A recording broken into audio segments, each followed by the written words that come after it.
São sempre muito bem-vindas, porque agora a gente, mesmo adoentado, a gente pode assistir em casa. Quando eu estava na UTI não dava, mas quando eu estava no quarto do hospital, foi a época que eu mais vi palestra espírita, porque aí também não tinha muita gente no quarto, só tinha eu e meu esposo, aí a gente podia ver palestra.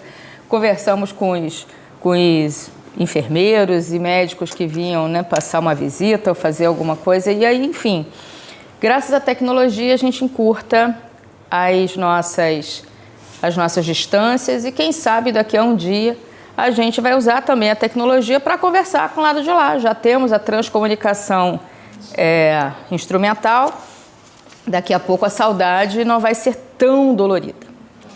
Porque quando acontece, né, de desencarnar alguém tão querido ao nosso coração, o caso do Seu Lima, o caso do Chico Xavier, de Valdo, que foi agora há pouco tempo também, que a gente se condói, muita gente acha estranho o espírita chorar. Mas, gente, a dor faz parte. Jesus chorou quando ouviu falar da morte de Lázaro.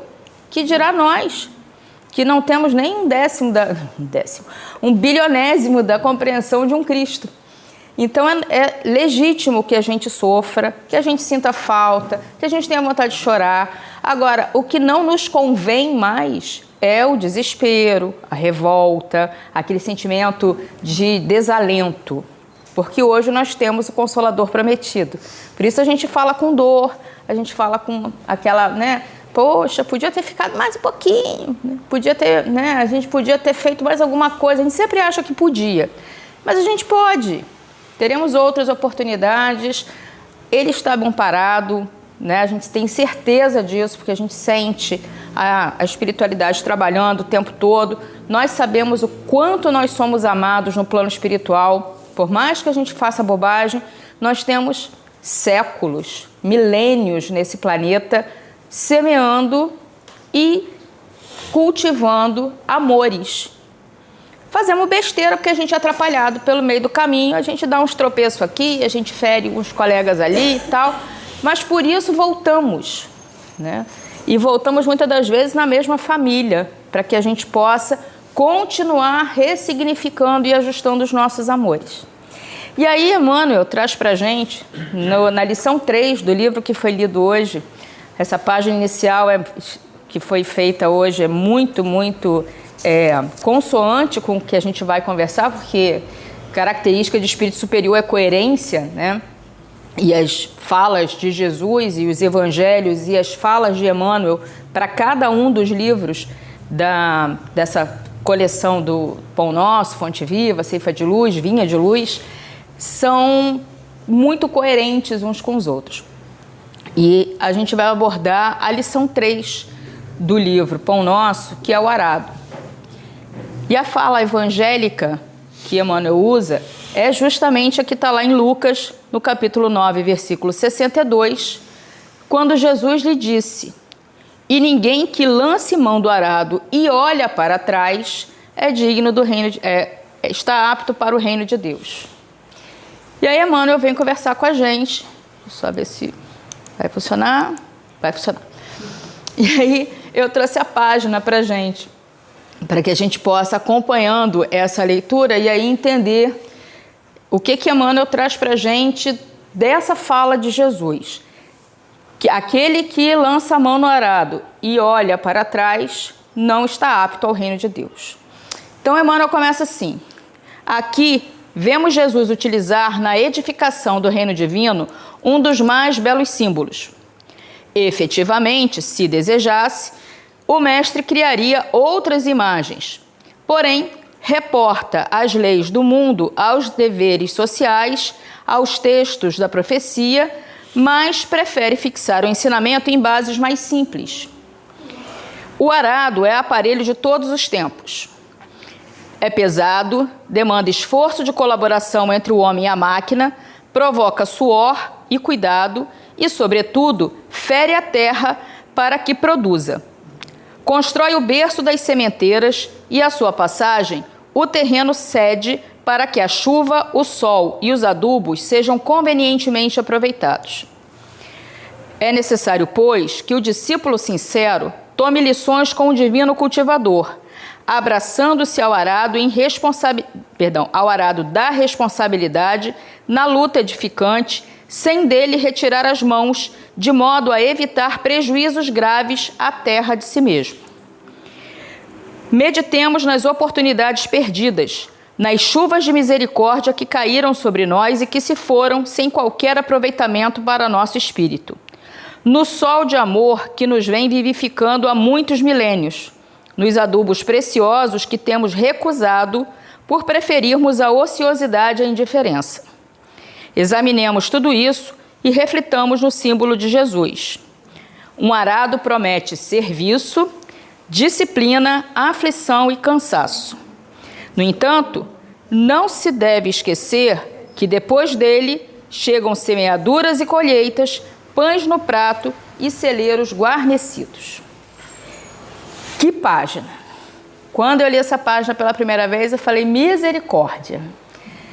Como fazer um estudo que caiba em 50 minutos disso tudo, né? Dá para fazer um seminário de 6 horas fácil, com tantas camadas e camadas e camadas que a gente pode depreender de uma frase, um versículo do Evangelho que é esclarecido por um mentor e que abre tantos caminhos para o nosso raciocínio e aplicação no dia a dia. Então, quando a gente olha para o arado, e aqui não é o arado da época de Jesus, porque como ele fala, né, o arado é um símbolo que é muito conhecido. O primeiro arado tem em torno aí de 5.000 anos. Então, quando Jesus encarnou há 2.000 anos atrás, era tempo que o ser humano sabia mexer com um arado. E ele serve para fazer isso, abrir sulcos na terra, e esses sulcos devem estar alinhados. Então, é fundamental, quando você vai fazer o serviço de arar a terra, que você preste atenção no que você está fazendo. Porque imagina, você está com o arado na mão, empurrando para frente, e você olha para trás. Quem já dirigiu um carro ou uma bicicleta sabe o que pode acontecer. Você desalinha de onde você está indo. E aí o risco de perder todo o trabalho é muito grande. Então, na época de Jesus, o arado já era puxado por um animal, não só máquina, não só a ferramenta e o homem. Já existia arados que eram puxados por animais, a tração animal. Depois, com a invenção do vapor, ele foi utilizado, depois é mecanizado. Hoje já não precisa mais de gente dentro do arado. Aquele que a gente viu anteriormente, ele é comandado, 10 deles por uma única pessoa numa central de comando por Wi-Fi. Então, as coisas... Agora, se o cara que está no Wi-Fi, ali, olha para o lado, olha para trás, se distrai, pode perder um trabalho todo e ter que recomeçar. Vai ser tão excruciante quanto na época de Jesus? Não, mas ainda assim é prejuízo. Então, mesmo com toda a tecnologia que a gente tem hoje, quando eu estou fazendo um trabalho de arar a terra, eu preciso prestar atenção. Mas Jesus estava falando de terra, solo mesmo? A linguagem do Cristo é metafórica. As parábolas que ele traz para a gente, elas abrem caminho para que a cada passo que a gente evolui, que a gente amadurece, que a gente aprende um pouquinho mais, que a gente vai acumulando experiência, a gente passa a olhar de uma forma diferente. E aí, por isso é tão importante a gente ler, reler, estudar, comentar, ouvir de novo, porque aí cada vez que a gente volta, não sei se vocês já passaram por essa experiência, nós fazemos o estudo do Evangelho no lar, na minha casa. Uns 15, talvez 20, quase 20 anos. Mais de 15 anos a gente faz com certeza.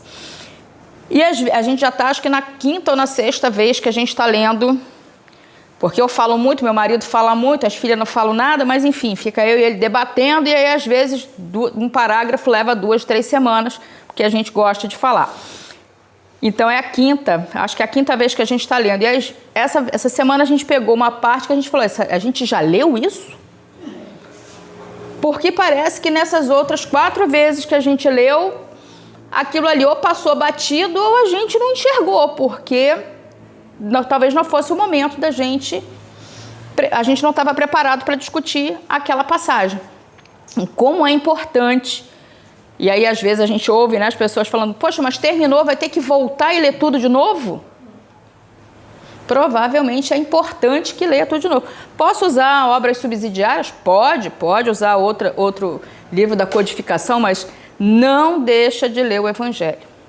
Porque a gente ainda não aprendeu a viver o Evangelho.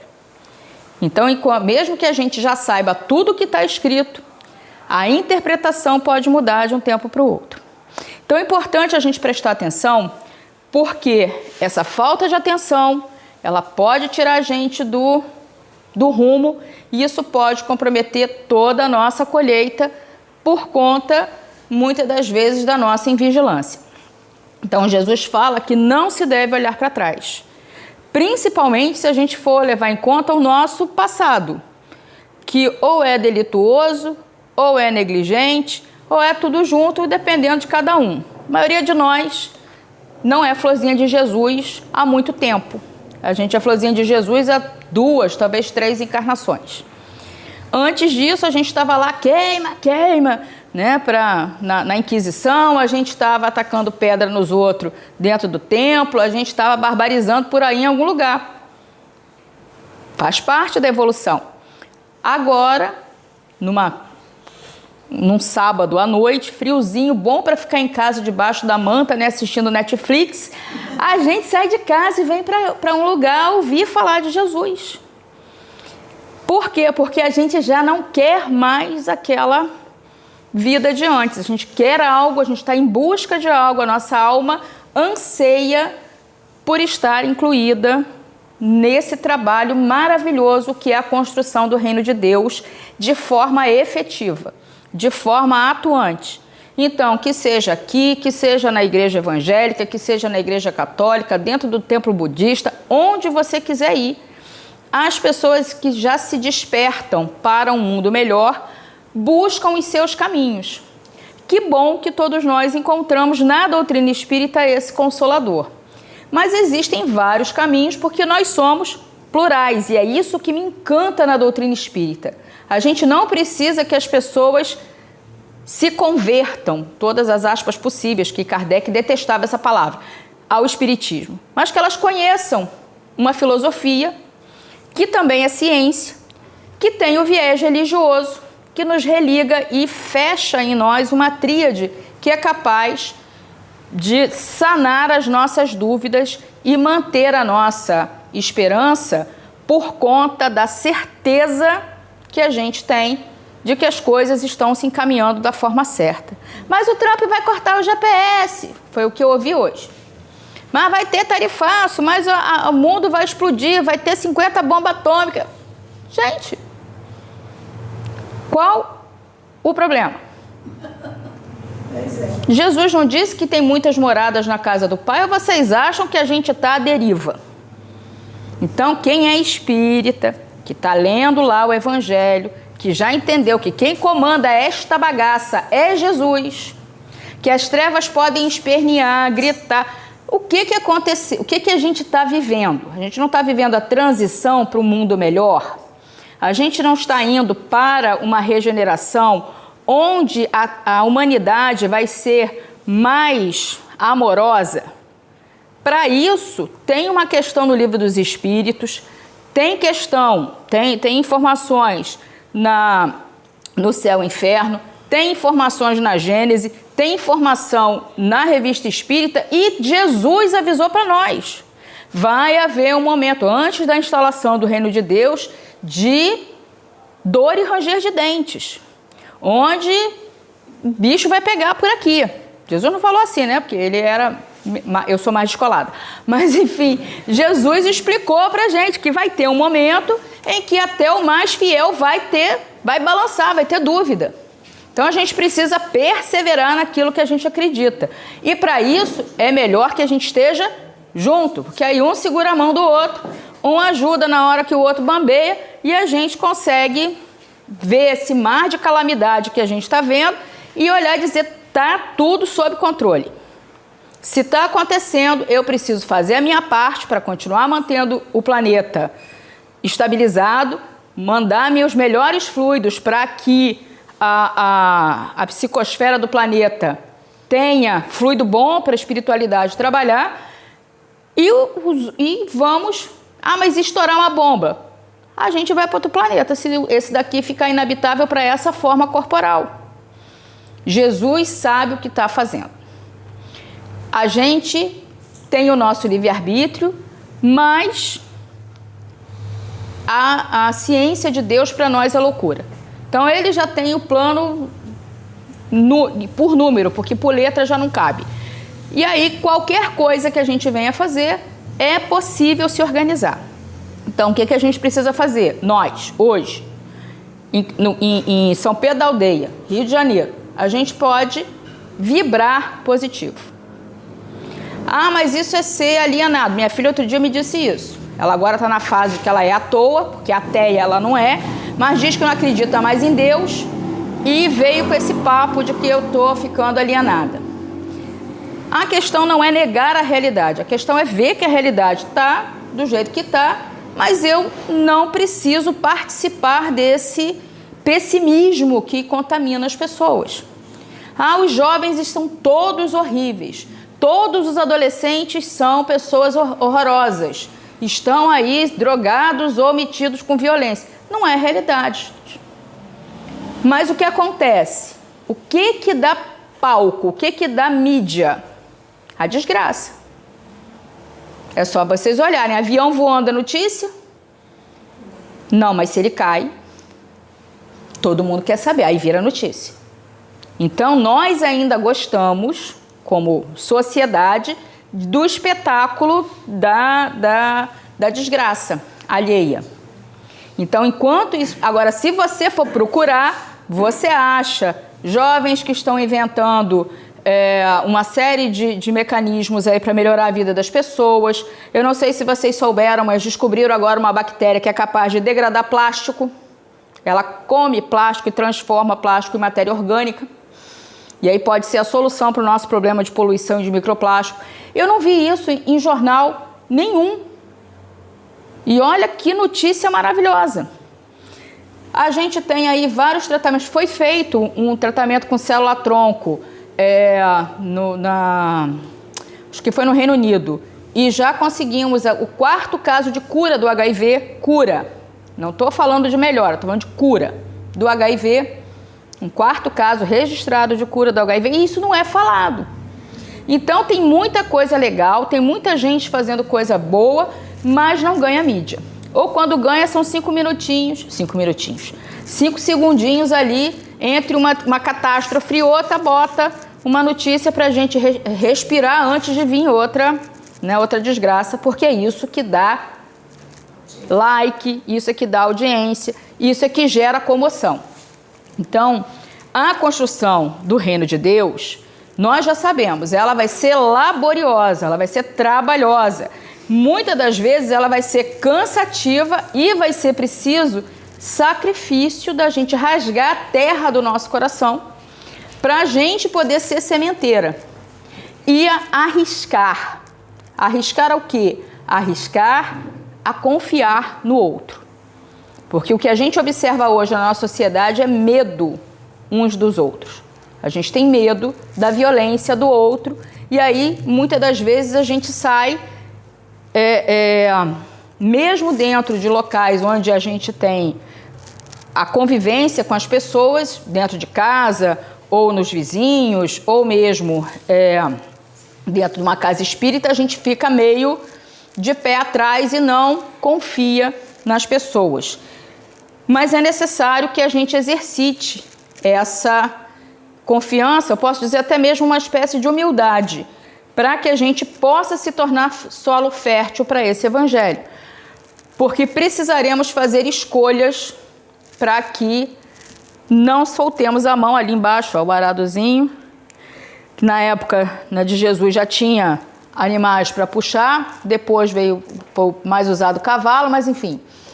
Às vezes é difícil abrir mão para fazer uma escolha saudável. Normalmente é difícil. Mas quando a gente tem que abrir mão de algo que a gente gosta, é mais difícil. Imagina para você, hoje, qual é o bem mais precioso no mercado? O que vale mais dinheiro hoje? Vocês sabem? Café? Tempo. Café tá caro, azeite tá caro, enfim, disseram que ia baixar, não vi aonde. Café tá caro. Ainda mais se você é sommelier de café igual a mim, que gosta de um café gourmet, de um café especial, tá cada vez mais difícil. Mais tempo. Quanto mais tempo você fica nisso aqui, mais dinheiro o influencer faz. Então, por isso, cada dia, se o influencer não tiver uma coisa para mostrar, ele inventa. Aí é um tal de inventar separação, inventar recomeço, inventar briga. Por quê? Porque isso dá palco. Isso dá gente gastando o seu tempo olhando.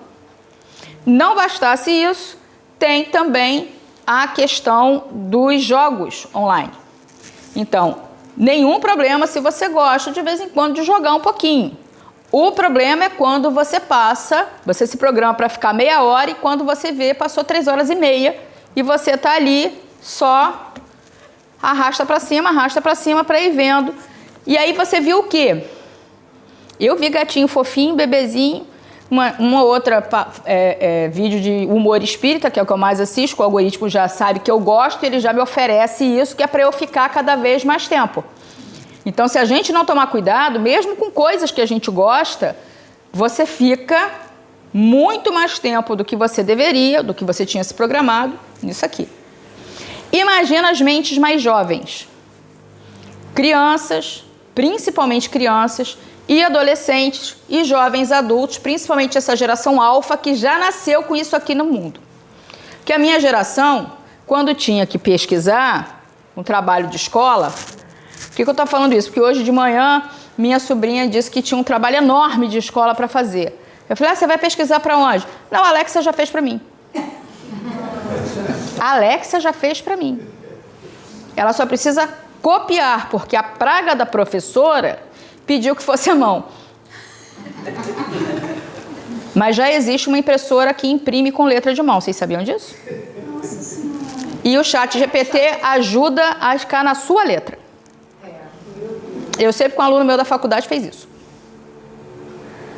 Aí você imagina, o trabalho que deu para essa criatura baixar o programa, ajustar a própria letra, para poder mandar o chat. Não era mais fácil ele mesmo ter escrito, porque o que acontece? Beleza, entrega o trabalho, recebe a nota, mas não consegue o conhecimento. Na hora que precisar desse conhecimento, tudo bem, uma aluna de 7º ano... Pode até ser que isso não vá fazer muita diferença dependendo da carreira que ela vai seguir. Mas para um aluno de enfermagem que está estudando fisiologia humana, me desculpa. É assim, ó. Eu tenho entrado nos pronto-socorro assim, ó. Apavorada. Por quê? Porque a gente está lidando com uma geração de profissionais que estão se formando por ChatGPT. E é gostoso. Você pergunta, ele responde na hora. ChatGPT, Gemini, já tem um monte de Psyker, tem um monte de IAs hoje, que é só você perguntar. E cada pergunta gasta em torno de 300 litros de água. Vocês sabiam disso? Quase ninguém sabe disso. Você pergunta, obrigado, Alexa. Aí para ela te responder, de nada, ou conta comigo, ou qualquer coisa assim, são 300 litros de água que é usado para resfriar os data centers. Você não está conversando com uma pessoa, você está conversando com uma máquina que precisa de um big data que resfrie aquela máquina. E para resfriar usa água potável. Então evapora-se, para onde esse vapor está indo, o que a gente vai ter que lidar depois, não sei. Mas a informação que a gente tem é que no último mês de maio, só o ChatGPT gastou o equivalente a 300 milhões de litros de água potável. Então a gente precisa se atentar, essas informações precisam chegar para que a gente modere. Não é para que a gente pare de usar, mas que modere, porque tem gente usando para bater papo. Né? Minha filha segue um influencer chamado Brino, que ele está namorando com o ChatGPT. Ele botou a voz de uma mulher e ele de quando em quando liga e conversa com ela para os seguidores verem ele conversando. E E cada vez que ela responde, eu só fico pensando, meu Deus, a quantidade de água que esse garoto está gastando, para nada. Ele não sabe. Provavelmente ele não sabe. Eu não sabia. Então imagina, quando vocês forem pedir receita, usa o Google comum, que gasta menos água do que a IA. Quando for precisar usar a IA, use a IA. Não tem problema nenhum você usar quando é direcionado para uma coisa. Mas imagina, somos 8 bilhões de pessoas no planeta. Se todo mundo resolver perguntar coisas para a Big Tech, nós estamos com um problema muito sério nas mãos. Né? Mas enfim. Então, as escolhas que a gente faz, elas têm a ver com essa questão, com o que a gente gosta de fazer. Então, quando você opta, por exemplo, de parar de participar de fofoca, é uma escolha que a gente faz. É fácil? Não. Até porque quando a gente se dispõe a fazer o bem, você vai ser testado na sua perseverança. Quando eu decidi parar de falar palavrão, o que eu bati esse dedinho em quina, vocês não têm ideia. O que eu tomei de fechada em trânsito nunca foi igual na minha vida. Até que a gente consegue, persevera. Uma hora parei completamente de falar palavrão, não porque eu não sou o Chico de Assis. Quando ainda dou uma estopada, ainda sai um abençoado seja com amor cristão. Mas a gente já consegue não usar mais palavras de baixo calão como eu usava antes, quase como vírgula. E por que eu decidi parar? Porque eu tinha uma filha pequena. Isso já tem, a Laura está com 22, isso já tem 17 anos. Ela tinha 5 anos quando ela me solta um daqueles mais horrorosos dentro de casa. E eu virei para ela e falei, não fale isso, porque isso é feio. Aí ela olha para mim, mas você fala. Eu falei para ela, mas eu sou adulta. Ela falou, e evangelizadora. Que metade daquele DNA é meu, gente. Não podia ser diferente, né? Os filhos, os parentes, são os nossos personal trainers de virtude evangélica. Os parentes que a gente tem vieram, principalmente problemáticos, para ajudar a gente a exercitar uma virtude. É a paciência, é a tolerância, é segurar a vontade de matar, é você segurar assim, porque, gente, vontade de jogar pela janela não me faltou. Mas ela estava certa. Eu que era, né, ainda sou, mas na época era evangelizadora, e estava dentro da minha casa usando aquele palavrão. Não usava na casa espírita, porque a gente entra na casa espírita, né, bota a aura de Chico Xavier, veste a máscara de santidade, tudo bem, faz parte, é a hora que a gente tenta exercitar, né, esse lado da gente. Mas isso tem que ser uma constante, inclusive em casa, quando você está mais você possível. E aí eu dei a ela a autoridade de me corrigir se eu falasse palavrão a partir daquele momento. Pense numa criança feliz e numa mãe arrependida, porque eu vou dizer para vocês, em tudo quanto foi, inclusive na frente do meu chefe, ela me corrigiu, eu não podia falar nada, mas eu tinha alguém ali que estava comprometido comigo em não me deixar falar palavrão, não pelo meu bem, mas pelo deleite dela, mas de qualquer forma funcionou, isso me ajudou a me condicionar e eu consegui, tem 17 anos, vai fazer agora, que eu praticamente aboli a palavra ruim da minha vida.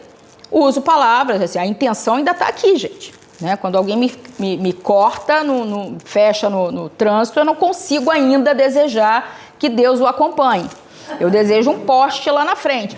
Mas a gente já vai evitando falar, que o pensamento é matéria, a gente sabe disso. Mas quando a gente verbaliza o pensamento, ele ganha impulso. Então, quando eu já consigo não verbalizar, já ajuda a beça.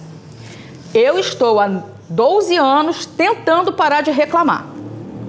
Consegui ficar, acho que o máximo que eu consegui ficar foram 18 dias. Pensando, mas sem falar nada. Aí, sabe como é que é, né? Você vai ser testado. E a espiritualidade sabe onde tem que apertar o parafuso para ver se você está firme. Até agora eu tô meio molenga nessa parte da reclamação, mas consigo ficar 4, 5 dias na boa. Aí entra dentro de casa, tá aquele quarto virado do avesso, tá? Que agora chove demais, esfria demais, esquenta demais. dói demais e a gente acaba reclamando sem perceber, porque é automático. A gente tem que fazer a escolha. E quando faz a escolha, a gente tem que perseverar. Porque lembra do arado? É cansaço, é disciplina, dá aflição, mas quando aquilo resolve, quando termina, celeiro abastecido, pão no prato, né? A gente vai ter festa. Mas até chegar na colheita, tem o trabalho árduo para fazer, começando ali no arado. Então, escolha é uma forma de você dirigir o seu arado. Então, o que a gente faz com o nosso tempo? Onde eu estou gastando o meu tempo? Que eu podia estar, de repente, fazendo uma prece, que eu podia estar dentro da casa espírita, que eu podia estar olhando ou consolando alguém, que eu podia estar me consolando, me fortalecendo. E eu estou fazendo o quê? Eu posso estar jogando, eu posso estar olhando o WhatsApp, ou Facebook, Instagram, TikTok. O que não falta é rede para a gente olhar, posso estar vendo filme. Então a gente só tem que achar o equilíbrio, que não há problema nenhum em você fazer nenhuma dessas atividades, desde que haja um equilíbrio na nossa vida. Então, quando a gente fala, quando Emmanuel fala da mão do arado, ele fala que a gente não tem só que botar a mão, ele diz que a gente tem que se abraçar a um arado. E não é qualquer arado, é o arado da responsabilidade.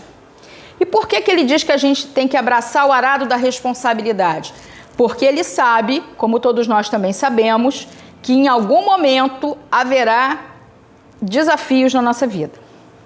E quando o desafio aparece, quando a dor chega, quando o sofrimento nos visita, a gente precisa estar abraçado naquele arado para poder seguir cultivando a nossa terra, senão a gente desanima.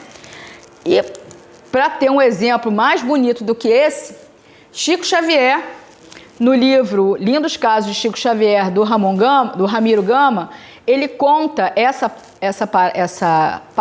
passagem da vida de Chico, que eu achei que tem muito a ver com nosso estudo, embora seja o lavrador e a enxada, me deem a licença poética para a gente imaginar que seja um arado. O Ramiro conta que Chico ainda trabalhava na fazenda Modelo, lá em Pedro Leopoldo, e um belo dia estava indo para a fazenda, então ele saltava da condução e ele tinha que atravessar uma área extensa até chegar na sede, era uma fazenda, né?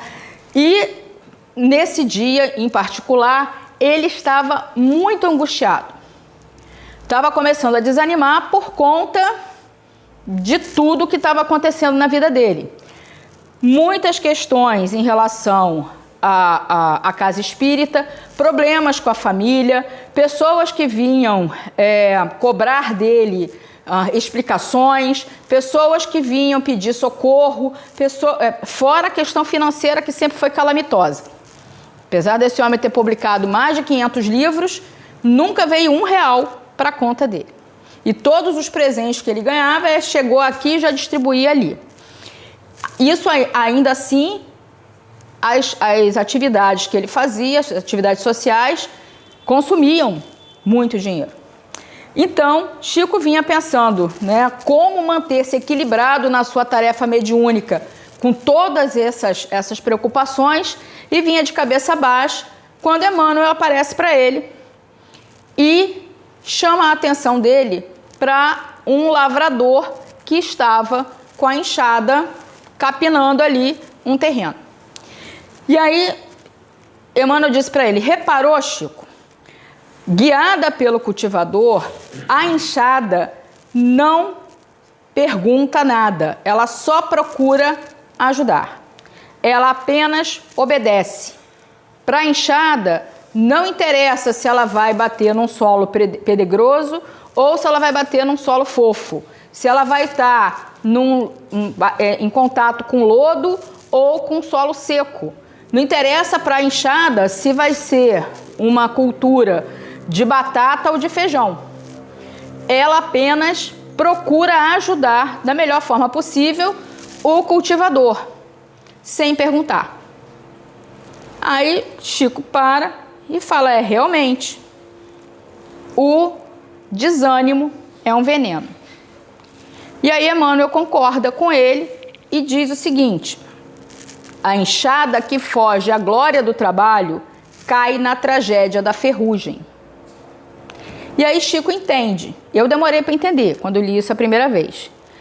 Chico entende que quanto mais você está ali no trabalho e Jesus é o divino cultivador, você precisa ser uma ferramenta. Ajuda, porque em algum momento as respostas vêm. E enquanto elas não vêm, a gente está angustiado, a gente está perdendo tempo e energia. Então, faz o seu trabalho, ajuda o cultivador e espera, tenha certeza que as coisas vão. Ele sabe, como a gente falou, ele sabe o que está fazendo. E Chico volta para o serviço, né? Entra no serviço com a alma renovada, porque ele entendeu essa fala de Emmanuel. Então é preciso que a gente não se deixe envolver na ociosidade em demasia. Ficar muito na preguiça é problema. É importante que a gente tenha um pouquinho de ócio, porque trabalhar o tempo todo faz mal. Mas a gente também não pode ficar no ócio o tempo todo. É a história de Santo Agostinho. A gente precisa estar equilibrando tudo que a gente está fazendo, para que a gente não exija demais ou para que a gente não seja permissivo demais. E é esse que é o nosso grande desafio, achar esse ponto de equilíbrio. Porque quem está em constante atividade, quem se mantém o descanso merecido, mas nas atividades com constância, vai conseguir se manter longe da ferrugem. Isso até fisicamente a gente observa. A enxada que fica jogada no quintal, ela vai enferrujar muito mais rápido do que aquela que é usada todo dia. Então, o arado, voltando para a nossa mensagem, é um símbolo escolhido por Jesus para dizer que a gente vai ter como promessa para a construção do reino de Deus serviço, disciplina, aflição e cansaço. Aí, quando a gente diz isso para a galerinha mais nova, eu trabalho com mocidade espírita, juventude espírita. Quando a gente diz isso para a juventude espírita, lá o garoto de 14 anos de idade, Jesus diz que a gente precisa, para conseguir o reino de Deus, de serviço, disciplina, aflição e cansaço. Ele olha para a gente assim, ó. Qual que é, tia? Bem na minha vez, eu tenho 14, né? Testosterona saindo pelas orelhas, né? Vontade de ganhar o mundo e ir para a vida, com esse mundo que me oferece, através da tela, gotinhas de prazer o tempo todo, né? Que eu posso, inclusive, falar com gente, paquerar, me sentir o máximo, entrar num avatar desse e destruir um planeta, no avatar. E aí você me diz que eu tenho que ter cansaço, disciplina, aflição e serviço? É difícil. Porém, a gente precisa explicar a situação. Porque o que acontece? É verdade. Por isso que Jesus tem tão poucos amigos. Ser amigo de Jesus é difícil, gente. Não é fácil, não. Mas isso tem a sua razão de ser. Por quê? Nós ainda somos seres que estamos no segundo passo da escala de... Lembra? A gente ainda é espírito de terceira ordem. O bem existe em nós, mas ele ainda é muito tímido. A gente precisa avivar esse sentimento de amor, de solidariedade, de confiança. Então, isso a gente precisa de exercício. E para exercitar, a gente precisa, como a gente falou, testar, para a gente poder fazer perseverança, esse tipo de coisa. E o mundo aí fora, ele só mostra para a gente o lado material. E o lado material, ele pode ser muito bom em pequenas doses. Mas ele não consegue, e isso aí está mais do que provado, preencher em nós o vazio existencial. Por mais ateu, por mais cético, por mais materialista que você seja, todo mundo concorda que o ser humano tem um vazio existencial e a gente procura, desde que a gente se entende por gente, preencher esse vazio existencial, essa falta, essa ânsia que a gente tem. E aí o que acontece? Se você fica só na parte material, você consegue algumas coisas, algum pouco de consolo, mas não muito. E isso acaba rápido. Não é à toa que a gente vê taxas de suicídio entre jovens, bonitos, ricos e famosos. E que estão aí se matando. Se dinheiro, fama, beleza e popularidade fosse tudo isso que dizem, não ia ter tanto artista, celebridade, influencer cometendo suicídio. Então falta alguma coisa. E o que falta é a parte espiritual. Então, quando a gente exercita, a gente vê sentido na nossa vida, e o que mais dá sentido à nossa vida é realmente a sensação de estar sendo útil de alguma forma, a gente passa a entender como é que essa questão do serviço funciona. Todo mundo aqui que já tentou fazer um trabalho no bem, já deve ter percebido isso. Alguém aqui já fez trabalho voluntário aqui na Casa Espírita ou numa ONG, percebeu que às vezes você chega e parece que o trabalho é muito maior do que você dá conta? Normalmente é assim. Além disso, a gente fica aflito, olha lá, o serviço, muito serviço. A gente fica aflito, olha a aflição, porque você fica com medo de tomar determinada decisão ou de ter determinada postura e atrapalhar o serviço, ou não conseguir fazer o melhor, ou falhar de alguma forma. Então a aflição passa a fazer parte da nossa vida porque a gente quer fazer o melhor. Além disso, cansaço, porque a gente muitas das vezes se vê sozinho para dar conta de um serviço enorme.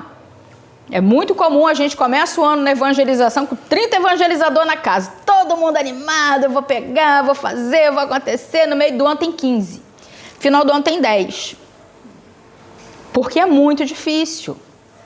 Mesma coisa no bazar, mesma coisa na limpeza da casa, ninguém imagina que esse salão é autolimpante, a gente ainda não tem robô para fazer isso. Isso aí somos os próprios trabalhadores da casa que limpa. O CETJ, no caso, tem uma pessoa que é paga para ajudar na manutenção da casa, na parte de limpeza, dessas coisas, mas os trabalhadores em si também têm que ajudar, porque a funcionária sozinha também não dá conta, a casa é grande. E ainda assim, para pagar aquele salário, que tem que ser um salário justo, que a gente que é cristão não pode se dar o luxo de explorar ninguém, ainda tem essa, né, questão ética, a aflição aí da ética. A gente precisa de conseguir doação, porque a Casa Espírita não se mantém graças a fluido cósmico universal. Não tem um espírito lá fora emanando energia para isso tudo aqui estar ligado. Tem conta que chega. E a conta que chega é conta para a empresa. A casa gasta 1 litro de água por mês e paga 3.000 litros de água por mês. Eu sei disso porque eu já fui do Fonte de Luz e a gente ficava desesperado porque a casa gastava 15 litros de água e pagava 3.000. Porque a casa tem que ter CNPJ. A gente não paga imposto, é verdade, mas em compensação, senhor. E isso tem que ser mantido por doações, por auxílios, pela cantina, pelo bazar, pelos sócios. Enfim, tem uma parte material que a gente precisa, né, levar em consideração também. Mas aqui, na questão do arado, quando a gente está fazendo um trabalho voluntário, a gente sente bem isso que Jesus fala lá para Mateus e que Emmanuel vem explicar para a gente. A promessa é serviço, aflição, cansaço e precisa ter disciplina. Vocês querem ver isso de uma forma mais prática ainda? Campanha permanente da FEB, estudo do Evangelho no lar. Tá? Tem gente que fala de culto do Evangelho, eu prefiro estudo. Que culto você cultua, você só admira. O estudo não, a gente vai ali sentar, refletir, pensar como faz para aplicar isso no dia a dia, enfim. Esse é um trabalho que a gente faz para nós, porque melhora a nossa vida, faz para a família e faz também para a espiritualidade. Quando você começar, quem ainda não começou o seu estudo do Evangelho, não se assuste quando, no início, tudo que puder acontecer para atrapalhar aquele dia e aquele horário que você determinou, vai acontecer. Você abre a porta do seu armário, o leão sai de Nárnia para atrapalhar o seu horário. Tá? Ah, mas não é só coisa ruim que acontece não, é um tal de convite para festa. Resolvi fazer quarta-feira, 9 horas da manhã. Tem gente que resolve se casar na quarta-feira, 9 horas da manhã, e chama você para ser madrinha. Padrinho, enfim. E aí alguém que você não pode dizer não, aí já atrapalhou aquela semana. Aí na outra semana você consegue fazer. Beleza, na semana seguinte aparece um outro convite.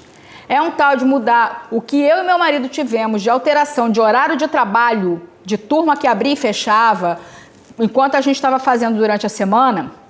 Nós fazemos o estudo do Evangelho já há muitos anos, mas enquanto a gente não botou no domingo, 9 horas da noite, foi um caos. Mas a gente perseverou e aí é que tá. Tem que ter a disciplina de não interessa se alguém liga, se aparece uma oportunidade de uma festa, se aparece uma oportunidade de emprego, porque às vezes tentam assim. A gente tem observado muito isso lá no polo de Comerge. A maior parte das lideranças está conseguindo empregos assim, com bonificações altíssimas. E aí eu estava falando para os meninos, e aí o que acontece? Para eles poderem assumir essas vagas, vão ter que optar para ir para outro lugar. E aí vão ter que se desligar do movimento Comerge. Até que ponto isso é algo que é bom? Até que ponto isso é treva mexendo nos pauzinhos ali para afastar trabalhador do serviço? Minha conversa com os colegas foi justamente essa. Vai, porque tem boleto para pagar, a gente está no mundo, né? Não tem jeito, mas não deixa de, no carnaval, estar ligado a um movimento de mocidade. Vai, mas para onde você for, não se desligue da doutrina. Porque aí pode acontecer, como aconteceu com um, de ser desconvidado. Do nada, assim que ele conseguiu uma casa espírita, uma mocidade para continuar, o convite foi retirado. Não é engraçado essas questões? Então a gente precisa estar de olho, porque nem sempre os obsessores atuam só com desgraça na nossa vida. Às vezes eles sabem seduzir a gente. Então a gente tem que estar com o radar ligado. Mas enfim, quando a gente resolve fazer o Evangelho, precisa ter disciplina. Mesmo dia da semana, mesmo horário, toda semana, não interessa se é feriado, se é domingo, o que seja. Como eu vou para a Comerge, né, que é a Confraternização das Mocidades Espíritas, no carnaval eu não estou em casa, a gente deixa um bilhete escrito para a espiritualidade, avisando, estamos no polo em tal escola, vamos fazer a atividade essa semana, não haverá por isso. Quando já aconteceu, pouquíssimas vezes, mas já aconteceu da gente não poder estar em casa, ou porque eu estou fazendo uma palestra, né, e aí a família saiu, ou por algum motivo qualquer, a gente deixa por escrito. Quando a gente sabe com antecedência, a gente já vai avisando nas semanas anteriores que no dia tal a gente não vai ter. Por quê? Porque a espiritualidade se desloca para a nossa casa, para poder estar junto com a gente. Não é só os nossos amigos espirituais. Equipes de trabalho que atuam na nossa região, elas vêm para a nossa casa para aproveitar aquele momento de estudo, para repouso, para refazimento, para estudar junto com a gente. Tanto que às vezes você lê uma passagem e você fala, opa, de repente aparece uma ideia, mentores, são os mentores, ou outras equipes que estão ali junto com a gente e que podem fazer, à medida que a gente vai perseverando, um polo de apoio para a equipe espiritual. Então, o seu serviço não vai ser só para você e para a sua família.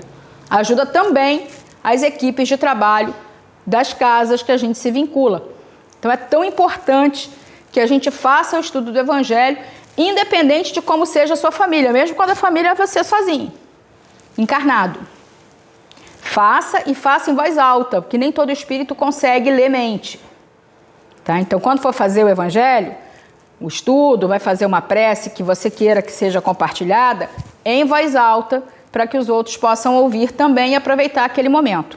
E isso é tão importante porque, com o tempo, a gente vai percebendo que a nossa intuição passa a ser mais fácil, a comunhão com o mentor passa a ser mais rápida. Vai resolver as tretas de família? Não. Quem tem que resolver as tretas de família é a gente, é a família. Mas ajuda na ambiência, ajuda a favorecer o clima para a hora de ter que conversar determinados assuntos e sempre guiado pelo Evangelho. Então isso é muito importante que a gente possa estar fazendo. E também é importante a gente fazer um parêntese para lembrar que tudo isso que a gente está falando, a gente está falando, como a página disse no início, dos abusos. Então, quando a gente fala de joguinho, de assistir filme, de gastar tempo com alguma coisa, é o excesso. Tá? Um pouquinho de lazer, um pouquinho de satisfação, é mais do que natural, de ócio, é mais do que natural e necessário, é saudável. O que a gente está falando é do excesso. O excesso é que não pode acontecer. Porque, senão, os tempos são chegados. E aí o que acontece com a gente? Vocês devem lembrar, provavelmente muitos de vocês já ouviram, falar do início desse ano, dessa série chamada Adolescência, lá da Netflix, que chocou muitas pessoas, porque ela mostra um retrato do que é a realidade hoje para muitos jovens, para muitas famílias como as nossas, cujos pais estão ali tentando ganhar um salário, tentando ganhar provisão para poder dar uma vida melhor para os filhos, mas por conta disso acabam se ausentando da vida desses filhos. E aí, quando a família se ausenta por algum motivo, o mundo pode engoli-los. E aí, o que eles têm de acesso à rede social não é fácil. Eu, por exemplo, estou no TikTok com 3 Dix. Vocês sabem o que é Dix? Dix é um perfil falso. Praticamente todo jovem tem um Dix. Vocês que têm jovenzinhos na família, entendam que eles vão ter o perfil que você vê e aquele que você não sabe que existe, que é o que ele compartilha com os amigos. Nesses meus Dix, nesses meus perfis falsos, eu tenho meninos e meninas. E o meu perfil de menino de 10 anos, que agora está com 10 anos de idade, é o mais assediado de todos. Fazendo parte, inclusive, eles chamam de private friends, são os amigos privados de alguns dos meus jovenzinhos que eu descobri por conta disso que estão fumando vape. E a família não faz ideia. Por quê? Porque não passa aquele jovem que sabe dar a resposta padrão, Evangelho segundo o Espiritismo. Sabe tudo na teoria do que você perguntar, mas na hora da prática, sob a influência dos amigos, porque está de olho no menino ou na menina, porque está descobrindo a sexualidade, muitas das vezes não vê apoio em casa, principalmente quando a sexualidade não é heterossexual. E aí o que a gente vê é que eles vão em busca. E hoje, com o acesso a tudo que a internet oferece, eles vão encontrar pessoas, vão encontrar um acolhimento que pode não ser o que a gente quer. Provavelmente não será o mais saudável. Então, o arado aqui é a gente arrumar um tempo, sabe Deus como, nessa vida enlouquecida que a gente tem para estar mais junto e entender e construir as pontes que a gente precisa com os nossos jovens, com as nossas crianças. Para que eles possam dizer para a gente que tem curiosidade de experimentar uma coisa, de experimentar outra. E a gente poder, entendendo que a gente não vai ter controle de tudo, que para mim é uma coisa extremamente difícil quando fala de filhos, mas que a gente pode orientá-los, que é o que a gente pode fazer. Então, quando a gente percebe que esse diálogo está com dificuldade, existem caminhos para a gente seguir.